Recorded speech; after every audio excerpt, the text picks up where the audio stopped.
Welcome to Range Day with Thunder Ranch. Jack's here. This, I can shove this in, right? I can shove it, and if it has contact, it doesn't matter because it's not knocking it out of battery. If I'm on the target, I'm on the trigger. If I'm off the target, I'm off the trigger. Okay, 4, be aware of your target and what's beyond it. What's it gonna hit on the way there? Think intermediate barriers, and then what's it gonna hit on the way out? We got a nice berm behind us, we're good to go. Just keep the muzzle down there, or on the table, or in the holster, right? Everybody cool with that? The first thing we're gonna talk about is the ready position. The ready position is the gun is out, and it's between me and the threat, okay? Hey, get away from me, he's doing something I don't like. I perceived something was amiss, so I got the pistol out. As the gun comes up, the safety goes off if I had one. In this case, it doesn't. My finger goes to the trigger and I start the trigger process, okay? But don't be in a hurry right now. Right now, we're just gonna work on dry presses. So again, I showed you the cylinder latch, push it out. I can rotate it, get used to touching these little indentations, which line up with the charge holes, because that's how we're gonna single load them when it comes time. When you close it, don't do the old whip it shut thing. Don't do that, okay? Close it like that and then rotate slightly. Everybody cool with that? So you can get away with a different kind of loader would be better, or the moon clips are kind of the answer for that. Like the moon clips are awesome for just that. I can take everything out at once, throw everything back in at once. Okay? Ready? Up! 2 rounds. So any problems with wielding the pistol? Any problems with opening the cylinder or the trigger? You guys were looking good. I saw a lot of the sights were not getting moved around when you started pressing the trigger, or stroking the trigger in this case. Okay, so I like where we're at. Any problems down here? Okay, I'm not gonna ask you to do anything fast during this whole time. I'd rather have perfection and really good reps than anything that's super fast and sexy looking. I don't give a shit about that. I don't care. No, but that's what everybody's chasing. I wanna be fast. Oh, I was slow. I don't care. You're just regular folks just trying to learn how to shoot guns good, and that's what I care about. I'd rather have you shoot good than really fast. Everybody cool with that? Yes. All right. Got to live around here. Do it again. Shoot, shoot, shoot, shoot, shoot. Ah, that was f***ing rad. You're gonna have to edit that out. I'm sorry. Very nice work. Thank you. Okay. That felt So good. it shoots really nice, right? Yes. So again, the problem is, guys, we get these other guns that are not the right gun for the shooter to learn on. It's like, no, you got to learn on this. No, there's a better way, and I think this really pays dividends. So you're doing awesome. Okay. So did that front lean help at all? Yes. Okay, immensely, because otherwise this little 38 pushes you around. I mean, so I got to keep my core tight. I load this quad up. Okay, starting to flinch a little bit. So just stroke without disturbing the sights. Just like that. Stroke it without disturbing the sights. Stroke it, stroke it, stroke it, stroke it, stroke it, stroke it. Okay, good.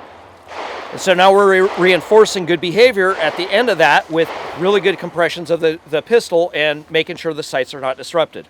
You did a really good job. Thank you. I knew you would. Thanks, See? Jack. I'm doing some trickery and deception, right? So it's called a ball and dummy drill. And basically I take the gun and download it a number of rounds. We started with 0, then we added 1, then we added 1, and then we split it up like that. And that works out pretty good because now we're getting outside of her head. Now she's getting a little bit of confidence. Do you feel more confident? Yeah. Yeah, you're hitting everything you're shooting at. So you're doing very well. So I appreciate you being my experiment. Hey, anytime. Keep it pointed down range. Okay, go ahead and bring the pistol up, aim it in towards the center of the target. Center of the target. Touch the trigger. Align the sights. I need you to stroke the trigger to the rear. Stroke. Don't disturb the sights. Stroke. Stroke. Stroke. We're just out here empowering people. That's right. Empowering women. Okay, I really like it. You did really good. So, again, like we cannot generally get those results with new shooters with an autoloader for whatever reason. So I like to start people with this platform. Left. Left.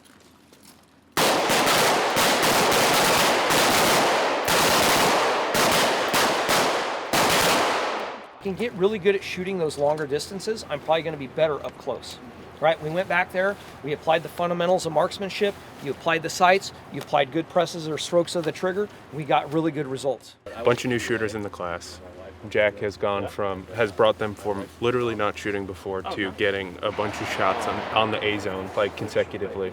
Biggest thing, as an instructor, brand new shooter on the line, shooting a revolver, what's the first thing that you do? Get them used to aligning the sights and stroking the trigger properly without disturbing the sights. I mean, that's the magic, right? That's a huge part of it.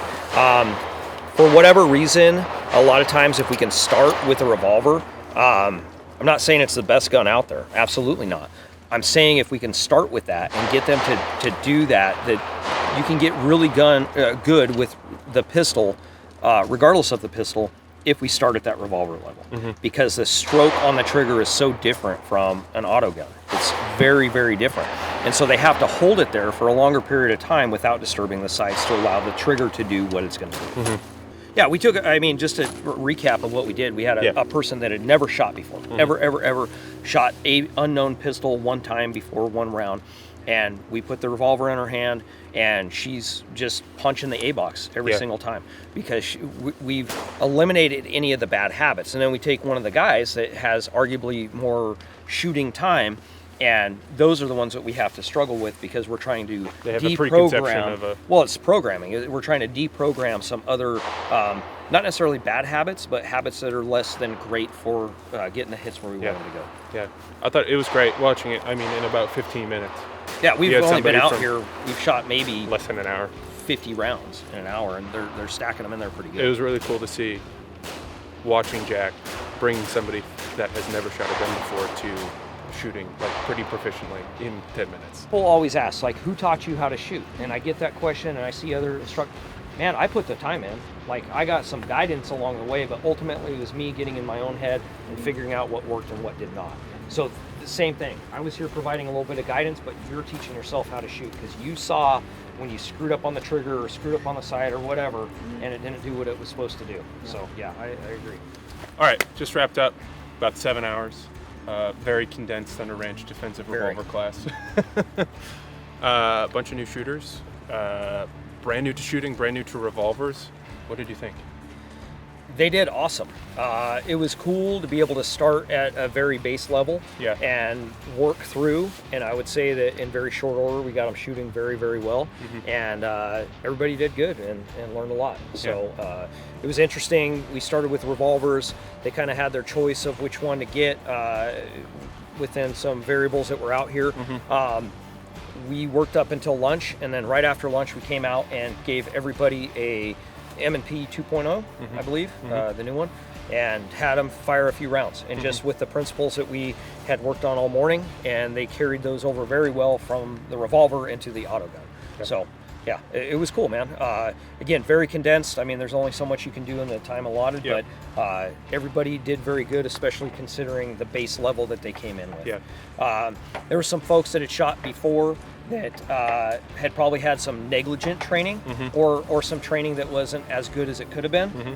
You know, saying that your training is the best. No, I'm not saying that at all. I'm saying saying that a lot of folks, you know, who taught you how to shoot. Oh, my daddy taught me how to shoot or whatever, and so we grow up hunting or whatever, and it's a different thing when you start shooting pistols and transitioning into that. I mean, I'm one of those guys. I grew up shooting from a very young age, and as soon as I started shooting pistols, I recognized that I did not know what I was doing at all.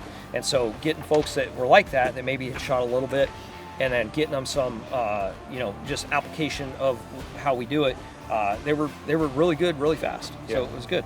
Yeah, I thought it was a really valuable day for everybody involved. Thanks for coming out. Thanks for having me. Man. Yeah, bro. Yeah. Sweet.